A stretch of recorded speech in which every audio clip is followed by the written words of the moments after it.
ਜਿਹੜੇ 4 senior most ਜੱਜੇ ਸੀ ਉਹਨਾਂ 'ਚ ਸੰਧਾਵਾਲੀਆ ਦੇ ਨਾਂ ਆਉਂਦਾ ਸੀ। ਉਹਦਾ ਰਾਈਟ ਬਣਦਾ ਸੀ ਉਹਨੂੰ ਚੀਫ ਜਸਟਿਸ ਦੀ ਪ੍ਰਮੋਸ਼ਨ ਕਰਕੇ ਉਹਨੂੰ ਸੁਪਰੀਮ ਕੋਰਟ ਦਾ ਜੱਜ ਲਾ ਦਿੱਤਾ ਜਾਂਦਾ। ਹੁਣ ਸੰਧਾਵਾਲੀਆ ਨੂੰ ਚੀਫ ਜਸਟਿਸ ਹਿਮਾਚਲ ਪ੍ਰਦੇਸ਼ ਦਾ ਇਗਨੋਰ ਕਰਕੇ ਜਿਹੜਾ ਉਹਦੇ ਨੂੰ ਜੂਨੀਅਰ ਚੀਫ ਜਸਟਿਸ ਸੀ ਅਰਨਪਾਲੀ ਉਹਨੂੰ ਲਾ ਦਿੱਤਾ ਗਿਆ ਸੁਪਰੀਮ ਕੋਰਟ ਦਾ ਜੱਜ। ਜਦੋਂ ਦਾ ਉਹ ਜੱਜ ਲੱਗਾ ਹੈ ਉਦੋਂ ਦੀ ਉਹਦੀ ਜਿਹੜੀ ਹੈ ਕੋਈ ਸ਼ਿਕਾਇਤ ਨਹੀਂ ਹੈਗੀ ਤੇ ਇਸ ਕਰਕੇ ਉਹਨੂੰ ਇਸ ਕਰਕੇ ਇਗਨੋਰ ਕਰ ਦਿੱਤਾ ਗਿਆ ਕਿ ਉਹ ਸਿੱਖ ਸੀ। ਇਹ ਸਿੱਖ ਹੋਣ ਦੇ ਨਾਤੇ ਉਹਦੇ ਨਾਲ ਡਿਸਕ੍ਰਿਮੀਨੇਸ਼ਨ ਹੋਈ ਹੈ। ਜਿਹੜੇ ਲੋਕ ਕਨਸਟੀਟਿਊਸ਼ਨ ਦੀ ਗੱਲ ਕਹਿ ਕੇ ਝੂਠੀ ਸਹੁੰ ਖਾਂਦੇ ਨੇ ਉਹਨਾਂ ਦਾ ਆਧਾਰ ਵੀ ਨਹੀਂ ਬਣਦਾ ਵੀ ਉਹ ਕਨਸਟੀਟਿਊਸ਼ਨ ਦੀ ਗੱਲ ਕਰਨ। ਪਿਛੋਕੜ ਦੇ ਵਿੱਚ ਕਈ ਜੱਜਸ ਜਿਹੜੇ ਨੇ ਸਿੱਖ ਸੀ ਉਹਨਾਂ ਨੂੰ ਡਿਮੋਟ ਜਿਹੜਾ ਹੈ ਉਹਨਾਂ ਦੇ ਪ੍ਰਮੋਸ਼ਨ ਨਹੀਂ ਕੀਤੀ ਗਈ। ਉਹਨਾਂ ਦਾ ਨਾਂ ਗਿਆ ਹੈ, ਉਹਨਾਂ ਦਾ ਕੋਈ ਰੀਜ਼ਨ ਦੇ ਕੇ ਤਾਂ ਉਹਨਾਂ ਨੂੰ ਪ੍ਰਮੋਟ ਨਹੀਂ ਕੀਤਾ, ਉਹਨਾਂ ਦੀ ਜਗ੍ਹਾ ਹਿੰਦੂ ਪ੍ਰਮੋਟ ਕਰ ਦਿੱਤਾ। ਹਾਈ ਕੋਰਟ ਦੇ ਜੱਜਸ ਦੀ ਜਿਹੜੀ ਆ ਉਹ ਸਟੇਟਸ ਬਹੁਤ ਉੱਚਾ ਹੈ ਡਿਸਟ੍ਰਿਕਟ ਐਂਡ ਸੈਸ਼ਨ ਜੱਜਸ ਨੂੰ, ਨਾਲੇ ਉਹਨਾਂ ਨੇ ਸਟੇਟਸ ਲੂਜ਼ ਕੀਤਾ, ਪੈਨਸ਼ਨਰੀ ਰਾਈਟ ਉਹਨਾਂ ਦੇ ਖਰਾਬ ਗੜਬੜ ਹੋ ਗਈ, ਘੱਟ ਮਿਲੇ ਤੇ ਉਸ ਤੋਂ ਬਾਅਦ ਉਹਨਾਂ ਨੂੰ 2 ਸਾਲ ਦੀ ਟੈਨਿਓਰ ਵੀ ਕੱਟੀ ਗਈ। ਸੁਪਰੀਮ ਕੋਰਟ ਦੇ ਵਿੱਚ ਵੀ ਇਦਾਂ ਹੋ ਰਹੀ ਹੈ, ਹਾਈ ਕੋਰਟਾਂ 'ਚ ਵੀ ਇਦਾਂ ਹੋ ਰਹੀ ਹੈ। ਮਿਨੋਰਿਟੀ ਦੇ ਜਿਹੜੇ ਲੋਕ ਨੇ ਉਹਨਾਂ ਨੂੰ ਜਿਹੜਾ ਡਿਸਕ੍ਰਿਮੀਨੇਟ ਕੀਤਾ ਜਾਂਦਾ ਹੈ। ਡਿਸਕ੍ਰਿਮੀਨੇਸ਼ਨ ਤੇ ਇੱਕ ਰਹਿ ਗਈ, ਗੈਰ ਕਾਨੂੰਨੀ ਵੀ ਹੈਗੀ, ਦੋਨੋਂ ਗੱਲਾਂ ਹੋ ਗਈਆਂ। ਜੇ ਜੱਜ ਦੀ ਠੀਕ ਲਾਇਆ ਤੁਸੀਂ ਉਹੀ ਗੈਰ ਕਾਨੂੰਨੀ ਲਾ ਦਿੱਤਾ ਹੈ, ਉਹ ਜੱਜ ਕੀ ਉਹਦੇ ਕੋਲ ਕੀ ਆਸ ਰੱਖੀ ਜਾ ਸਕਦੀ ਕਿ ਉਹ ਫੈਸਲੇ ਠੀਕ ਕਰੇਗਾ, ਤੇ ਜਿਨ੍ਹਾਂ ਨੇ ਉਹਨੂੰ ਜੱਜ ਬਣਾਇਆ ਉਹਨਾਂ ਕੋਲ ਕੀ ਆਸ ਰੱਖੀ ਜਾ ਸਕਦੀ ਕਿ ਇਹ ਫੈਸਲਾ ਠੀਕ ਕਰਨਗੇ। ਇਸ ਬਦਲਦੀ ਦੁਨੀਆ ਵਿੱਚ ਤੁਸੀਂ ਪਿੱਛੇ ਨਾ ਰਹਿ ਜਾਓ। ਹਰ ਘਟਨਾ ਜੋ ਤੁਹਾਡੀ ਜ਼ਿੰਦਗੀ ਤੇ ਅਸਰ ਪਾ ਰਹੀ ਹੈ, ਅਸੀਂ ਉਸ ਬਾਰੇ ਦੇਵਾਂਗੇ ਤੁਹਾਨੂੰ ਸਟੀਕ ਤੇ ਸਹੀ ਜਾਣਕਾਰੀ। ਤੁਹਾਡਾ ਆਪਣਾ ਹੱਕ ਸੱਚ ਦੀ ਆਵਾਜ਼ TV84 ਦੇ ਨਾਲ ਜੁੜਨ ਲਈ ਆਪਣਾ ਫੋਨ ਚੁੱਕੋ ਤੇ ਐਪ ਸਟੋਰ ਵਿੱਚ ਜਾ ਕੇ ਡਾਊਨਲੋਡ ਕਰੋ TV84 ਦੀ ਨਵੀਂ ਐਪ। ਇਸ ਐਪ ਤੇ ਤੁਸੀਂ ਦੇਖ ਸਕਦੇ ਹੋ 24 ਘੰਟੇ TV84 ਦਾ ਲਾਈਵ ਚੈਨਲ ਅਤੇ ਨਾਲ ਹੀ ਪੰਜ ਪੰਜਾਬ ਅਤੇ ਦੁਨੀਆ ਭਰ ਦੀਆਂ ਅਹਿਮ ਖਬਰਾਂ। ਫਿਰ ਦੇਰ ਕਿਸ ਗੱਲ ਦੀ, ਹੁਣੇ ਡਾਊਨਲੋਡ ਕਰੋ TV84 ਦੀ ਨਵੀਂ ਐਪ।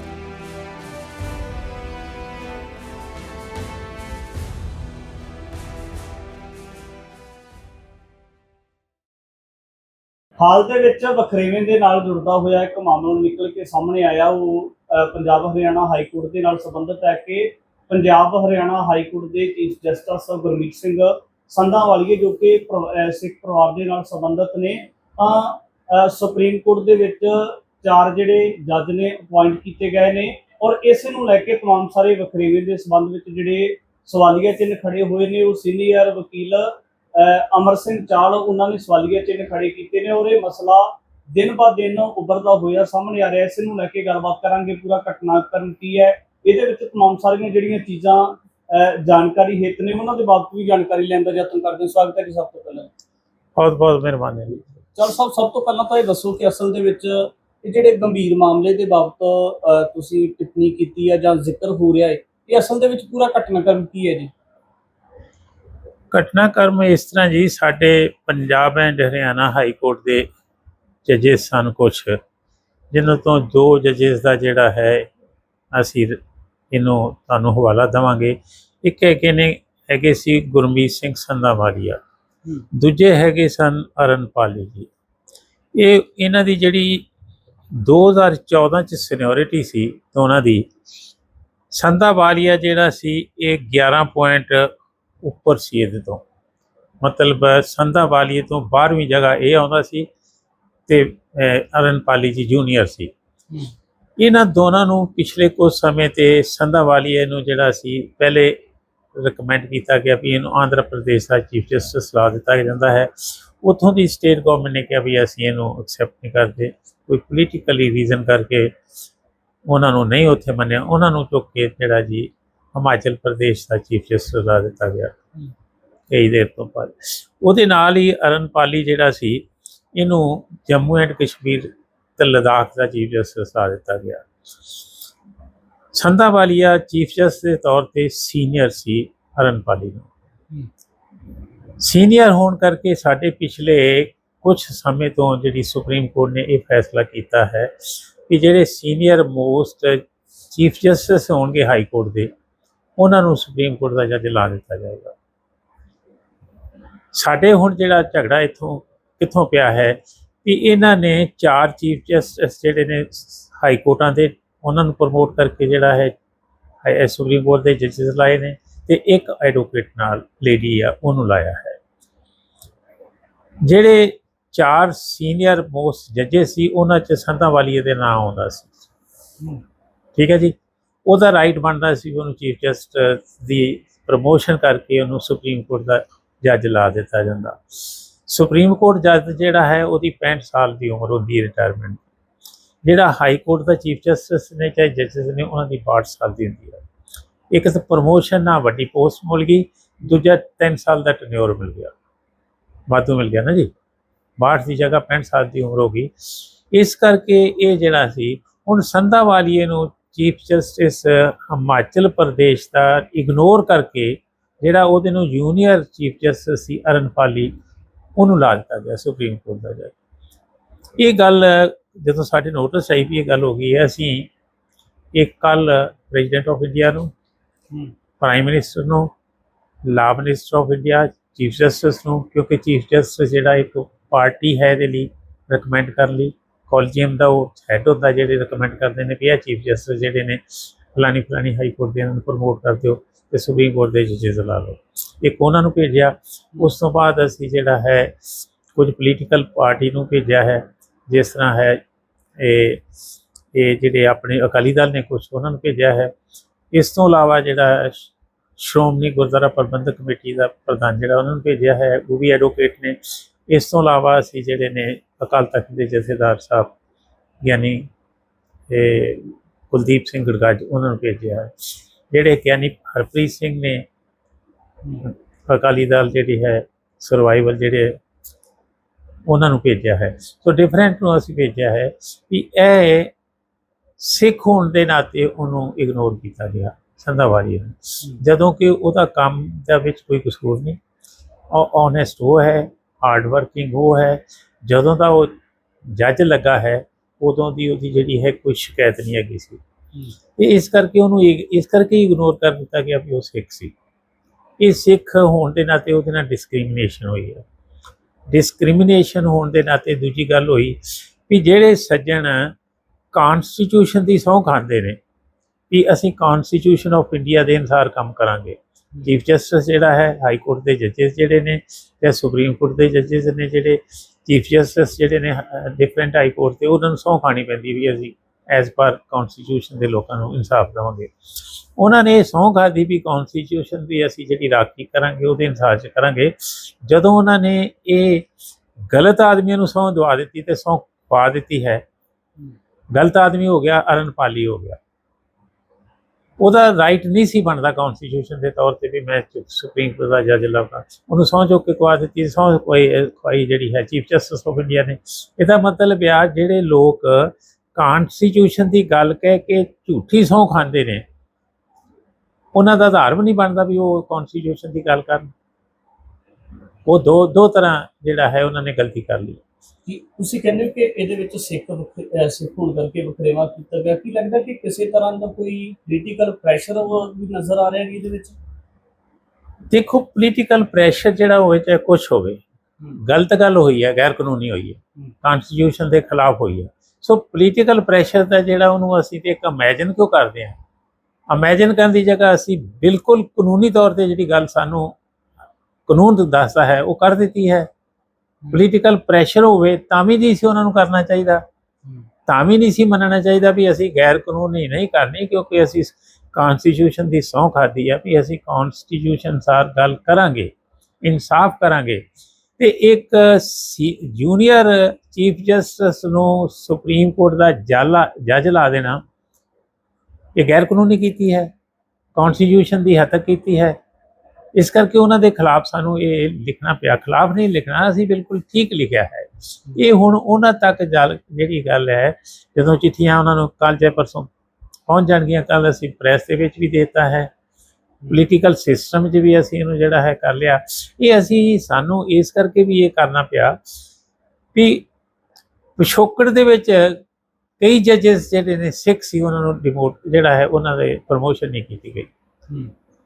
ਉਹਨਾਂ ਦਾ ਨਾਂ ਗਿਆ ਹੈ, ਉਹਨਾਂ ਦਾ ਕੋਈ ਰੀਜ਼ਨ ਦੇ ਕੇ ਤਾਂ ਉਹਨਾਂ ਨੂੰ ਪ੍ਰਮੋਟ ਨਹੀਂ ਕੀਤਾ, ਉਹਨਾਂ ਦੀ ਜਗ੍ਹਾ ਹਿੰਦੂ ਪ੍ਰਮੋਟ ਕਰ ਦਿੱਤੇ ਗਏ ਨੇ।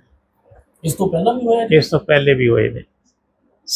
ਦੋ ਤਰ੍ਹਾਂ ਦੀ ਸੁਪਰੀਮ ਕੋਰਟ ਤੋਂ ਜੱਜਿਸ ਲਾਏ ਜਾਂਦੇ ਨੇ ਹੁਣ। ਤੇ ਇੱਕ ਤਾਂ ਐਡਵੋਕੇਟਸ ਜਿਹੜੇ ਨੇ ਉਹਨਾਂ ਚੋਂ ਬੜਾ ਘੱਟ ਹੀ ਲਾਇਆ ਜਾਂਦਾ ਹੈ।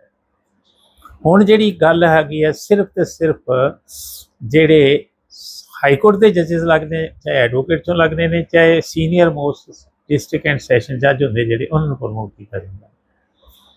ਹਾਂਜੀ, ਸਾਡੇ ਇੱਥੇ ਕਈ ਡਿਸਟ੍ਰਿਕਟ ਐਂਡ ਸੈਸ਼ਨ ਜੱਜਾਂ ਦੇ ਅਸੀਂ ਨਾਂ ਲਿਖ ਕੇ ਦਿੱਤੇ ਨੇ ਵੀ ਇਹਨਾਂ ਦੀ ਸੀਨੀਅਰਿਟੀ ਦੇ ਤੌਰ ਤੇ ਉਹ ਨੰਬਰ 1 ਤੇ ਸੀ, ਓਨੈਸਟ ਸਨ, ਕੰਮ ਕਰਨ ਲਈ ਬੜੇ ਹਾਰਡ ਵਰਕਿੰਗ ਸੀ, ਉਹਨਾਂ ਦੇ ਖਿਲਾਫ ਕੋਈ ਸ਼ਿਕਾਇਤ ਨਹੀਂ ਸੀ।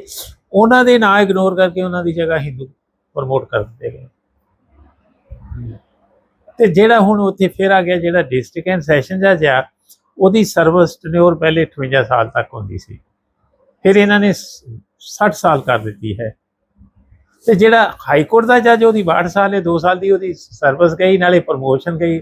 ਹਾਈ ਕੋਰਟ ਦੇ ਜੱਜਿਸ ਦੀ ਜਿਹੜੀ ਆ ਉਹ ਸਟੇਟਸ ਬਹੁਤ ਉੱਚਾ ਹੈ ਡਿਸਟ੍ਰਿਕਟ ਐਂਡ ਸੈਸ਼ਨ ਜੱਜਿਸ ਨੂੰ, ਨਾਲੇ ਉਹਨਾਂ ਨੇ ਸਟੇਟਸ ਲੂਜ਼ ਕੀਤਾ, ਪੈਨਸ਼ਨਰੀ ਰਾਈਟ ਉਹਨਾਂ ਦੇ ਖਿਲਾਫ ਗੜਬੜ ਹੋ ਗਈ, ਘੱਟ ਮਿਲੇ, ਤੇ ਉਸ ਤੋਂ ਬਾਅਦ ਉਹਨਾਂ ਨੂੰ 2 ਸਾਲ ਦੀ ਟੈਨਿਓਰ ਵੀ ਕੱਟੀ ਗਈ।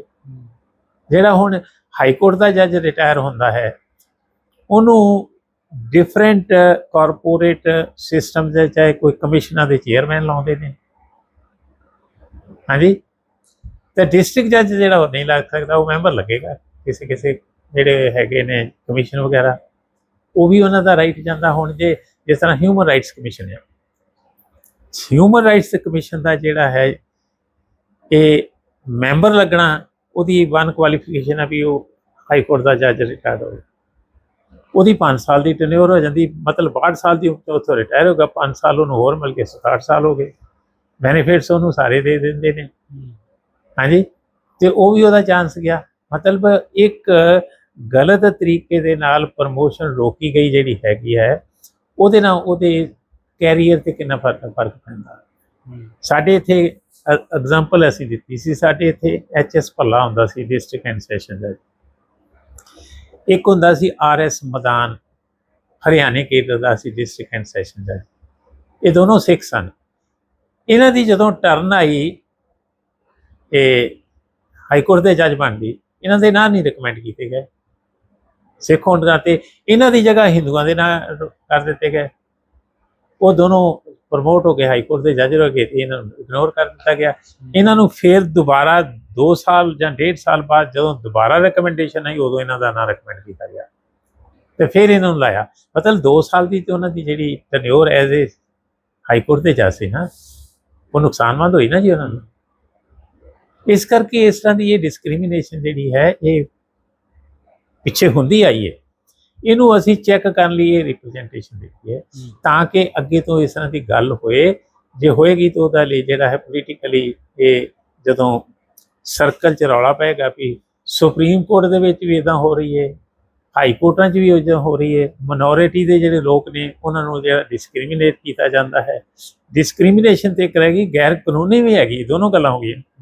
ਇਹ ਜਿਹੜੀ ਤੁਸੀਂ ਫਾਈਟ ਸ਼ੁਰੂ ਕੀਤੀ ਹੈ, ਇਹਦੇ ਵਿੱਚ ਤੁਹਾਡੇ ਭਾਈਚਾਰੇ ਦਾ ਕਿੰਨਾ ਸਮਰਥਨ ਹੈ ਜਾਂ ਕਿੰਨੀ ਸਪੋਰਟ ਹੈ?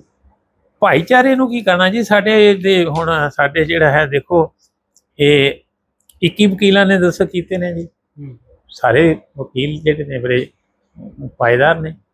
ਸੋ ਰਿਪਰੈਜ਼ੈਂਟੇਸ਼ਨ ਤੇ ਇੱਕ ਆਦਮੀ ਕਰਦੇ ਉਹ ਵੀ ਬੜਾ ਹੈ, ਗੈਰ ਕਾਨੂੰਨੀ ਦੀ ਗੱਲ ਕਰਨ ਦੀ। ਬਿਲਕੁਲ। ਤੇ ਇਹਦੇ ਨਾਲ ਜਦੋਂ ਆਪਾਂ ਇੱਕ ਗੱਲ ਲੋਕਾਂ ਤੱਕ ਲਿਆ ਦਿੱਤੀ, ਲੋਕਾਂ ਦੇ ਮਨਾਂ ਦੇ ਵਿੱਚ ਇਹ ਤਾਂ ਗੱਲ ਹੋਏਗੀ ਨਾ ਵੀ ਇੱਥੇ ਸੁਪਰੀਮ ਕੋਰਟ ਦੇ ਵਿੱਚ ਵੀ ਗੜਬੜ ਹੋ ਸਕਦੀ ਹੈ, ਹਾਈ ਕੋਰਟਾਂ ਦੇ ਵਿੱਚ ਵੀ ਗੜਬੜ ਹੋ ਸਕਦੀ ਹੈ। ਹੁਣ ਸੁਪਰੀਮ ਕੋਰਟ ਦਾ ਇਹਦੇ ਨਾਲ ਜੇ ਇਹ ਗੱਲ ਸਰਕੂਲਰ ਹੋ ਗਈ ਹੈ, ਪਬਲਿਕ ਤੇ ਤੱਕ ਜਾਣੀ ਹੈ, ਸੁਪਰੀਮ ਕੋਰਟ ਦੇ ਜਿਹੜਾ ਹੈ ਰੈਪੂਟੇਸ਼ਨ ਤੇ ਫਰਕ ਪਏਗਾ ਕਿ ਸੁਪਰੀਮ ਕੋਰਟ ਦੇ ਜੱਜਿਸ ਵੀ ਉਹ ਠੀਕ ਨਹੀਂ ਚੱਲ ਰਹੇ। ਉਹ ਸਾਨੂੰ ਪਿੱਛੇ ਆਪਾਂ ਚਲੇ ਜਾਂਦੇ ਹਾਂ। ਹੁਣ ਸੁਪਰੀਮ ਕੋਰਟ ਦੇ ਜੱਜਿਸ ਜਦੋਂ ਕਿਸਾਨੀ ਮੋਰਚਾ ਲੱਗਾ ਸੀ 1.5 ਸਾਲ ਪੌਣੇ 2 ਸਾਲ ਪ੍ਰਕਿਰਿਆ ਦਿੱਲੀ ਦੀਆਂ ਸਾਰੀਆਂ ਜਿਹੜੀਆਂ 4 ਚੁਫੇਰੇ ਤੋਂ ਘੇਰਿਆ ਸੀ, ਸੁਪਰੀਮ ਕੋਰਟ ਨੇ 2-3 ਵਾਰ ਫੈਸਲੇ ਕਰਨ ਦੀ ਕੋਸ਼ਿਸ਼ ਕੀਤੀ, ਇੰਟਰਵਿਊ ਕਰਨਾ ਪਿਆ ਵੀ ਤੁਸੀਂ ਬੈਠ ਕੇ ਗੱਲ ਕਰ ਲਓ, ਇਹ ਕਰ ਲਓ। ਉੱਥੇ ਸੁਪਰੀਮ ਕੋਰਟ ਨੂੰ ਆਰਬਿਟ੍ਰੇਸ਼ਨ ਲਈ ਕੇਸ ਭੇਜ ਦਿੱਤਾ। ਉਹ ਕਿਸਾਨ ਜਥੇਬੰਦੀਆਂ ਇਹ ਕਹਿ ਰਹੀਆਂ ਨੇ ਦੁਬਾਰਾ ਕਿ ਅਸੀਂ ਸੁਪਰੀਮ ਕੋਰਟ ਦਾ ਕੋਈ ਹੁਕਮ ਨਹੀਂ ਮੰਨਣਾ, ਜੋ ਮਰਜ਼ੀ ਕਰ ਲੈ, ਕਿਉਂਕਿ ਇਹ ਫੈਸਲਾ ਠੀਕ ਨਹੀਂ ਕਰ ਰਹੇ। ਇਸ ਤੋਂ ਵੱਡੀ ਤੋਹੀਨ ਸੁਪਰੀਮ ਕੋਰਟ ਦੀ ਕੀ ਹੋ ਰਹੀ ਹੈ? ਜੇ ਤੁਸੀਂ ਫੈਸਲਾ ਕਰ ਹੀ ਦਿਓਗੇ ਜਿਹਨਾਂ ਤੇ ਫੈਸਲਾ ਲਾਗੂ ਕਰਨਾ ਚਾਹੁੰਦੇ ਉਹ ਮੰਨਣ ਨੂੰ ਤਿਆਰ ਨਹੀਂ। ਸੁਪਰੀਮ ਕੋਰਟ ਨੇ ਇਹ ਨਹੀਂ ਕਦਮ ਲਿਆ ਵੀ ਭਾਈ ਇਹ ਅਸੀਂ ਕਾਨੂੰਨੀ ਗੱਲ ਹੈ ਵੀ ਆਇਆ ਖੇਤੀਬਾੜੀ ਦੇ ਕਾਨੂੰਨ ਜਿਹੜੇ ਨੇ ਉਹ ਸਟੇਟ ਸਬਜੈਕਟ ਹੈ ਚਾਹੇ ਸੈਂਟਰ ਸਬਜੈਕਟ ਹੈ, ਇਹਨਾਂ ਨੂੰ ਕਾਨੂੰਨ ਬਣਾਉਣ ਦਾ ਹੱਕ ਵੀ ਸੀ ਕਿ ਨਹੀਂ ਹੈ ਕਿ ਇਹ ਅਸੀਂ ਫੈਸਲਾ ਕਰ ਦਿੰਦੇ ਹਾਂ। ਕਰ ਸਕਦੇ ਸੀ ਉਹ ਗੱਲ ਨਹੀਂ ਲੈਂਦੇ ਰਹੇ ਵੀ ਅਸੀਂ ਇਹ ਫੈਸਲਾ ਕਰਾਂਗੇ ਵੀ ਇਹ ਗੈਰ ਕਾਨੂੰਨੀ ਕਿ ਕਾਨੂੰਨੀ ਹੈ। ਇਹ ਫੈਸਲਾ ਕਰਦੇ ਰਹੇ ਵੀ ਨਹੀਂ ਕਿਸਾਨ ਜਿਹੜੇ ਨੇ ਇਹਨਾਂ ਦਾ ਫੈਸਲਾ ਕਰ, ਮਤਲਬ ਜਿੰਨਾ ਫੈਸਲਾ ਕਰਦੇ ਰਹੇ ਜਿੰਨੀ ਇਸ ਗੱਲ ਨੂੰ ਕਰਦੇ ਉਹਨਾਂ ਲੰਬਾ ਹੁੰਦਾ ਗਿਆ। ਲੰਬੇ ਹੋਣ ਦੇ ਨਾਲ 700 ਆਦਮੀ ਜਿਹੜਾ ਹੈ ਉੱਥੇ ਮੌਤ ਦੇ ਘਾਟ ਉਤਰ ਗਿਆ। ਤੇ ਕਿੰਨਾ ਚਿਰ ਜਿਹੜਾ ਸੀ ਇਹ ਜਿਹੜਾ ਸੀ ਮੋਰਚਾ ਕਿੰਨਾ ਚਿਰ ਲੰਬਾ ਹੋ ਗਿਆ। ਮੇਰੇ ਖਿਆਲ ਜੇ ਹਿਸਾਬ ਲਾਈਏ ਮੈਨ ਪਾਵਰ ਦਾ, ਪੈਸਿਆਂ ਦਾ ਖਰਚਾ, ਚਾਹੇ ਲੋਕਾਂ ਦੀ ਜਿਹੜੀ ਪਰੇਸ਼ਾਨੀ ਆ ਉਹਨੂੰ ਤਾਂ ਤੋਲਿਆ ਹੀ ਨਹੀਂ ਜਾ ਸਕਦਾ। ਕਰੋੜਾਂ ਨਹੀਂ ਅਰਬਾਂ ਰੁਪਏ ਦਾ ਨੁਕਸਾਨ ਹੋਇਆ। ਕਿੰਨੇ ਦਾ ਡੀਜ਼ਲ ਜਲਿਆ, ਹਾਂਜੀ, ਕਿੰਨੇ ਦੇ ਟਰੈਕਟਰ ਘਸੇ, ਕਿੰਨੇ ਲੋਕਾਂ ਦੇ ਘਰ ਛੱਡ ਕੇ ਉੱਥੇ ਬੈਠੇ ਰਹੇ। ਘਰ ਛੱਡ ਕੇ ਬੈਠੇ ਰਹਿਣ ਦੇ ਨਾਲ ਔਰਤਾਂ ਵੀ ਉੱਥੇ ਗਈਆਂ, ਹਾਂਜੀ, ਔਰਤਾਂ ਦੇ ਤਰ੍ਹਾਂ ਦੇ ਸਰਕਾਰ ਨੂੰ ਵੀ ਉੱਥੇ ਪ੍ਰਚਾਰ ਕਰਨ ਦਾ ਮੌਕਾ ਮਿਲ ਗਿਆ। ਹੁਣ ਬਦਕਿਸਮਤੀ ਇਸ ਮੁਲਕ ਦੀ ਹੈ ਨਾ ਵੀ ਜਿਹੜਾ ਅਸਲੀ ਝਗੜਾ ਹੁੰਦਾ ਹੈ ਜੇ ਅਸਲੀ ਜਿਹੜਾ ਹੈ ਗੱਲ ਕਰਨ ਵਾਲੀ ਉਹਦੇ ਤੇ ਨਹੀਂ ਕਰਦੇ। ਹੁਣ ਉਦੋਂ ਏਡਾ ਵੱਡਾ ਜਿਹੜਾ ਹੈ ਇਹ ਉਹਨਾਂ ਦਾ ਮੋਰਚਾ ਚੱਲਿਆ ਹੈ ਤੇ ਉੱਥੇ ਜਿਹੜਾ ਪ੍ਰਾਈਮ ਮਿਨਿਸਟਰ ਆਫ ਇੰਡੀਆ ਤਰ੍ਹਾਂ ਦੀਆਂ ਗੱਲਾਂ ਕਰੀ ਜਾਂਦਾ ਔਰ ਉਹਦੇ ਤੇ ਵੀ ਨਹੀਂ ਜੀ ਇਹ ਖਾਲਿਸਤਾਨੀ ਹੈ। ਮੋਰਚੇ ਨੂੰ ਖਾਲਿਸਤਾਨੀ ਕਹਿ ਦਿੱਤਾ। ਖਾਲਿਸਤਾਨੀ ਕਹਿਣ ਦੇ ਨਾਲ ਇਹ ਕਹਿ ਦਿੱਤਾ ਜੀ ਪਾਕਿਸਤਾਨ ਦੀ ਇਹਨਾਂ ਨੂੰ ਸਪੋਰਟ ਮਿਲਦੀ, ਬਾਹਰੋਂ ਸਪੋਰਟ ਮਿਲਦੀ ਹੈ। ਜੇ ਸਿੱਖ ਪਰਿਵਾਰ ਦੇ ਕੋਈ ਲੋਕ ਬਾਹਰੋਂ ਆਣ ਕੇ ਉੱਥੇ ਪਾਰਟੀਸਪੇਟ ਕਰਨ ਦੀ ਕੋਸ਼ਿਸ਼ ਕੀਤੀ, ਉਹਨੂੰ ਰਾਜ ਰੋਕ ਲਿਆ। ਉਹਨਾਂ ਨੂੰ ਏਅਰਪੋਰਟ ਦੇ ਜਿਹੜੇ ਅੱਡੇ ਤੋਂ ਹੀ ਵਾਪਸ ਮੋੜ ਦਿੱਤਾ ਗਿਆ। ਹਾਂਜੀ, ਉੱਥੇ ਫਿਰ ਅਲਟੀਮੇਟਲੀ ਜਿਹੜਾ ਹੈ ਉਹ ਕਾਨੂੰਨ ਸਸਪੈਂਡ ਕਰਨਾ ਹੀ ਪਿਆ ਨਾ ਜੀ। ਤੇ ਜੇ ਪਹਿਲੇ ਹੀ ਕਰ ਦਿੰਦੇ ਤੇ ਇਹਦਾ ਵੱਡਾ ਨੁਕਸਾਨ ਨਾ ਹੁੰਦਾ। ਇਹ ਗੱਲਾਂ ਕਹਿਣ ਦੀ ਗੱਲ ਨਾ। ਹੁਣ ਖਾਲਿਸਤਾਨ ਨੂੰ ਜੇ ਤੁਸੀਂ ਹਰ ਇਸ਼ੂ ਨੂੰ ਖਾਲਿਸਤਾਨ ਨੂੰ ਜੋੜੀ ਜਾਂਦੇ ਆ ਤੇ ਖਾਲਿਸਤਾਨ ਦੀ ਮੂਵਮੈਂਟ ਨੇ ਚੱਲਣਾ ਹੀ ਚੱਲਣਾ। ਤੁਸੀਂ ਆਪ ਹੀ ਇਸ ਖਾਲਿਸਤਾਨ ਦੀ ਮੂਵਮੈਂਟ ਨੂੰ ਜਿਹੜਾ ਹੈ ਮੁੱਢ ਤੋਂ ਜਦੋਂ ਜਿਹੜਾ ਹੈ ਪੰਜਾਬੀ ਸੂਬੇ ਦਾ ਮੋਰਚਾ ਲੱਗਦਾ ਉਦੋਂ ਵੀ ਖਾਲਿਸਤਾਨ, ਹਾਂਜੀ, ਜਦੋਂ ਧਰਮਯੁੱਧ ਮੋਰਚਾ ਲੱਗਾ ਹੈ ਉਦੋਂ ਵੀ ਖਾਲਿਸਤਾਨ, ਹਰਮੰਦਰ ਸਾਹਿਬ ਤੇ ਅਟੈਕ ਕਰਨਾ ਉਦੋਂ ਵੀ ਉੱਥੇ ਖਾਲਿਸਤਾਨੀ ਰੁਕੇ ਨੇ। ਆ ਹੁਣ ਕੰਟਰੋਵਰਸੀ ਪਈ ਜਾਂਦੀ ਹੈ ਕਿ ਸੰਤ ਭਿੰਡਰਾਂਵਾਲਾ ਉੱਥੋਂ ਜਿਹੜਾ ਸੀ ਉਹਨੂੰ ਬਾਹਰ ਨਿਕਲ ਜਾਣਾ ਚਾਹੀਦਾ ਸੀ। ਉਹਨੂੰ ਉੱਥੇ ਕਹਿ ਦੇਣਾ ਚਾਹੀਦਾ ਸੀ ਵੀ ਮੇਰੇ ਕਰਕੇ ਤੁਸੀਂ ਅਟੈਕ ਕਰ ਰਹੇ ਹੋ ਤੇ ਮੈਂ ਆਇਆ ਬਾਹਰ ਆ ਜਾਂਦਾ। ਜੇ ਉਹਦੇ ਤੇ ਕੱਲਾ ਭਿੰਡਰਾਂਵਾਲੇ ਨੂੰ ਹੀ ਫੜਨਾ ਸੀ, ਬਾਕੀ 37 ਗੁਰਦੁਆਰਿਆਂ ਤੇ ਕਦੇ ਲਈ ਅਟੈਕ ਕੀਤਾ ਗਿਆ। ਉੱਥੇ ਕਤਲੇਆਮ ਕਿਉਂ?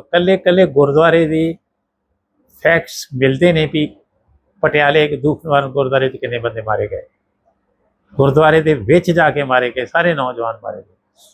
ਚੰਡੀਗੜ੍ਹ ਦੇ ਗੁਰਦੁਆਰਿਆਂ ਤੇ ਅਟੈਕ ਹੋਇਆ, ਚੰਡੀਗੜ੍ਹ ਗੁਰਦੁਆਰਿਆਂ ਦੀ ਤਲਾਸ਼ੀ ਲਈ। ਹੁਣ ਚੰਡੀਗੜ੍ਹ ਤਾਂ ਪੰਜਾਬ ਦਾ ਹਿੱਸਾ ਹੀ ਨਹੀਂ ਸੀ ਉਦੋਂ, ਉਹਨਾਂ ਦਾ ਕੀ ਕਸੂਰ ਸੀ? ਸੋ ਇਹ ਗੱਲਾਂ ਹੈ ਜਿਹੜੀਆਂ ਰਾਜਨੀਤਿਕ ਗੱਲਾਂ ਹੈ, ਉਹਨਾਂ ਨੂੰ ਜਿਹੜਾ ਹੈ ਰਾਜਨੀਤਿਕ ਤੌਰ ਤੇ ਹੀ ਹੱਲ ਕੀਤਾ ਜਾ ਸਕਦਾ। ਨਹੀਂ ਕਰਨਗੇ ਤਾਂ ਉਹਨਾਂ ਦਾ ਨੁਕਸਾਨ ਕੰਟਰੀ ਦੀ ਜਿਹੜਾ ਕੋ ਹੋ ਰਿਹਾ। ਕੁਐਸਚਨ ਇਹ ਹੈ ਕਿ ਜੇ ਚੀਫ ਜਸਟਿਸ ਇੰਨੇ ਵੱਡੇ ਸੁਪਰੀਮ ਅਹੁਦੇ ਦੇ ਉੱਪਰ ਕਿਸੇ ਖਾਸ ਧਰਮ ਦੇ ਨਾਲ ਸੰਬੰਧ ਰੱਖਣ ਵਾਲੇ ਇੰਨੀ ਵੱਡੀ ਕਿਸੇ ਸ਼ਖਸੀਅਤ ਨਾਲ ਵਖਰੇਵਾਂ ਹੋ ਸਕਦਾ ਤੇ ਫਿਰ ਭਵਿੱਖ ਦੇ ਵਿੱਚ ਜਿਹੜੀਆਂ ਮਿਨੋਰਟੀਜ਼ ਨੇ ਉਹਨਾਂ ਦੇ ਨਾਲ ਫਿਰ ਕਿੱਦਾਂ ਦੀਆਂ ਕਿਆਸ ਰਹੀਆਂ ਰਹਿਣਗੀਆਂ? ਇਹ ਦੱਸਣ ਤੇ ਡਏ ਜੀ ਕਰਾਸੀਆਂ ਦੱਸ ਹੀ ਦਿੱਤਾ। ਜਦੋਂ ਅਸੀਂ ਦੱਸਦੇ ਨਾਂ ਲੈ ਕੇ ਦੱਸਦੇ ਪਏ ਇੰਨੇ ਸੈਸ਼ਨ 'ਚ ਜਿਹੜੇ ਸਿੱਖਾਂ ਦੇ ਵਿੱਚ ਉਹਨਾਂ ਨੂੰ ਪ੍ਰਮੋਟ ਨਹੀਂ ਕੀਤਾ।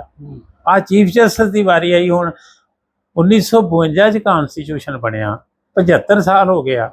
75 ਸਾਲਾਂ ਦੇ ਵਿੱਚ ਮਸਾਂ ਹੀ 5 ਜਾਂ 6 ਸਿੱਖ ਪਰਿਵਾਰ ਦੇ ਵਿੱਚੋਂ ਸੁਪਰੀਮ ਕੋਰਟ ਦੇ ਜੱਜ ਬਣ ਸਕੇ ਨੇ। ਮਤਲਬ 15 ਸਾਲਾਂ ਬਾਅਦ ਇੱਕ ਸਿੱਖ ਦੀ ਵਾਰੀ ਆਈ। 15 5 75 ਤੇ ਆ ਇੱਕ ਹੋਰ ਦੀ ਆਈ ਸੀ, ਉਹਨੂੰ ਡਿਕਲਾਈਨ ਕਰ ਦਿੱਤਾ ਤੇ ਇਨਸਾਫ ਕਾਹਦਾ ਰਹਿ ਗਿਆ? ਇਸੇ ਕਰਕੇ ਅਸੀਂ ਤੁਹਾਨੂੰ ਇਹ ਗੱਲ ਕਹਿੰਦੇ ਆ, ਇਹ ਗੱਲ ਜਿਹੜੀ ਹੈ ਚੀਫ ਜਸਟਿਸ ਦੇ ਤੇ ਉਹਦੇ ਜੱਜਾਂ ਦੇ ਖਿਲਾਫ ਜਿਨ੍ਹਾਂ ਨੇ ਕੋਲਜੀਅਮ ਦੇ ਵਿੱਚ ਨਾ ਰਿਕਮੈਂਡ ਕੀਤੇ ਨੇ, ਇਹ ਸਾਰਿਆਂ ਦੇ ਖਿਲਾਫ ਕਰ ਜਾਂਦੀ ਹੈ। ਉੱਥੇ ਸਿੱਖ ਤਾਂ ਕੋਈ ਹੈ ਨਹੀਂ ਸੀ ਕੋਲਜੀਅਮ ਦੇ ਵਿੱਚ, ਸਾਰੇ ਹਿੰਦੂ ਸਨ, ਚਾਹੇ ਹੋ ਸਕਦਾ ਇੱਕ ਮੁਸਲਮਾਨ ਵੀ ਹੋਵੇ। ਉਹਨਾਂ ਨੇ ਫੈਸਲਾ ਏਡਾ ਗਲਤ ਕਰ ਦਿੱਤਾ ਜਿਹੜਾ ਕਿ ਕੌਨਸਟੀਟਿਊਸ਼ਨ ਜਿਹਦੀ ਉਹ ਸਹੁੰ ਖਾ ਕੇ ਕਹਿੰਦੇ ਨੇ ਵੀ ਅਸੀਂ ਜਿਹੜਾ ਲੋਕਾਂ ਨਾਲ ਇਨਸਾਫ ਕਰਾਂਗੇ, ਬੇਇਨਸਾਫੀ ਕਰ ਗਏ। ਜੇ ਜੱਜ ਦੀ ਠੀਕ ਲਾਇਆ ਤੁਸੀਂ ਉਹੀ ਗੈਰ ਕਾਨੂੰਨੀ ਲਾ ਦਿੱਤਾ ਹੈ, ਉਹ ਜੱਜ ਕੀ ਉਹਦੇ ਕੋ ਕੀ ਆਸ ਰੱਖੀ ਜਾ ਸਕਦੀ ਵੀ ਉਹ ਫੈਸਲੇ ਠੀਕ ਕਰੇਗਾ, ਤੇ ਜਿਨ੍ਹਾਂ ਨੇ ਉਹਨੂੰ ਜੱਜ ਬਣਾਇਆ ਉਹਨਾਂ ਕੋ ਕੀ ਆਸ ਰੱਖੀ ਜਾ ਸਕਦੀ ਹੈ ਵੀ ਇਹ ਫੈਸਲਾ ਠੀਕ ਕਰਨਗੇ। ਸੋ ਡਿਸਕ੍ਰਿਮੀਨੇਸ਼ਨ ਹੋ ਗਈ, ਹਿਊਮਨ ਰਾਈਟਸ ਵਾਇਲੇਟ ਹੋ ਗਏ, ਕਾਨੂੰਨ ਵਾਇਲੇਟ ਹੋ ਗਿਆ, ਕਰ ਦਿੱਤਾ ਉਹ ਜਿਹੜੇ ਸਭ ਤੋਂ ਉੱਪਰਲੀ ਪੋਜੀਸ਼ਨਾਂ 'ਚ ਨੇ। ਹੁਣ ਸੁਪਰੀਮ ਕੋਰਟ ਦੇ ਜੱਜ ਨੂੰ, ਚਾਹੇ ਹਾਈ ਕੋਰਟ ਦੇ ਜੱਜ ਨੂੰ, ਚਾਹੇ ਜਿਹੜਾ ਹੈ ਮਾਈ ਲਾਰਡ ਕਹਿੰਦੇ, ਮਾਈ ਲਾਰਡ ਤੇ ਉੱਪਰਲਾ ਹੀ ਹੈ ਇੱਕ ਰੱਬ। ਇਹ ਗਿਣਿਆ ਜਾਂਦਾ ਵੀ ਰੱਬ ਤੋਂ ਬਾਅਦ ਇਹੋ ਹੀ ਹੈ ਜਿਹੜੇ ਇਨਸਾਫ ਕਰਨਗੇ। ਦੱਸੋ ਹੁਣ ਮਾਈ ਲਾਰਡ ਦੀ ਗੱਲ ਕਿੱਥੇ ਰਹਿ ਗਈ? ਤੇ ਏਡੀ ਵੱਡੀ ਗੈਰ ਕਾਨੂੰਨੀ ਕੁਤਾਹੀ ਹੋ ਗਈ ਹੈ। ਤੇ ਇਹਨੂੰ ਜਿਹੜਾ ਹੈ ਹੁਣ ਅਸੀਂ ਇਸ ਗੱਲ ਨੂੰ ਵਿਚਾਰਿਆ ਹੈ ਕਿ ਜੇ ਅਸੀਂ ਚੁੱਪ ਹੀ ਕਰ ਰਹੇ ਹਾਂ ਤੇ ਫਿਰ ਤੇ ਗੱਲ ਜਿਹੜੀ ਹੈ ਗੈਰ ਕਾਨੂੰਨੀ ਚੱਲੀ ਜਾਂਦੀਆਂ ਨੇ।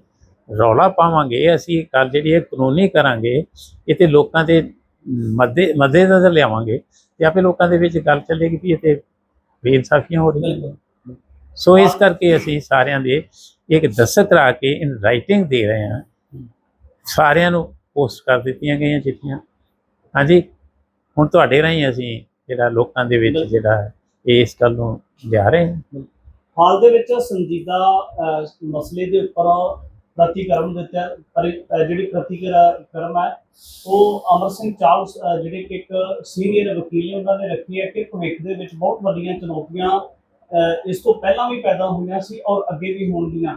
ਇਸ ਮਸਲੇ ਦੇ ਬਾਬਤ ਜਿਹੜਾ ਹੱਲ ਹੈ ਇਹ ਵੀ ਦੇਖਣਾ ਹੋਵੇਗਾ ਕਿ ਕਿਵੇਂ, ਕਦੋਂ ਨਿਕਲੇਗਾ ਜਾਂ ਇਹਦੀ ਕੀ ਰੂਪਰੇਖਾ ਹੋਵੇਗੀ। ਅੱਗੇ ਵੀ ਤਮਾਮ ਸਾਰੇ ਵਿਸ਼ਿਆਂ ਦੇ ਉੱਪਰ ਗੱਲਬਾਤ ਲੈ ਕੇ ਹਾਜ਼ਰ ਹੋਵਾਂਗੇ। ਧੰਨਵਾਦ।